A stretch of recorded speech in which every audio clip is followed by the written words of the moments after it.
લોકમેળો જે છે એ રાજકોટની આગવી ઓળખ છે. આ વખતે જે ગયા વર્ષે અનુભવ થયા હતા એના અનુસંધાને અમે વહેલી તૈયારી ચાલુ કરી છે, જેથી અમને દરેક પ્રકારની જે સ્થિતિ જેનું નિર્માણ થઈ શકે એની પૂરતી તૈયારી કરવા માટે સમય મળી રહે. અમારી જે નેમ છે એ ન્યૂ રેસકોર્સમાં યોજવા માટેની છે, પરંતુ અમારે સમાંતર તૈયારી જૂની જગ્યામાં પણ કરવી પડે એમ છે, કારણ કે ત્યાં હજી ગ્રાઉન્ડ લેવલ કરવાનું છે. એ દિશામાં પણ પ્રયાસ ચાલુ છે.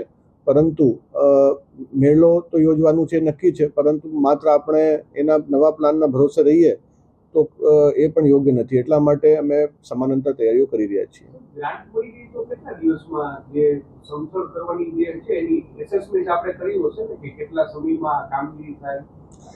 એમાં વિગતવાર આપને આરએનબી વિભાગ બતાવી શકશે. અત્યારે જે વહીવટી પ્રક્રિયા છે એમાં ગ્રાન્ટ મળ્યેથી 21 દિવસનું ટેન્ડરનું સમય હોય છે, અને ત્યારબાદ જે કામગીરી કરવા માટે જે છે એ સમય લાગશે, જે વિગતવાર આપને આરએનબીના અધિકારી બતાવી શકશે.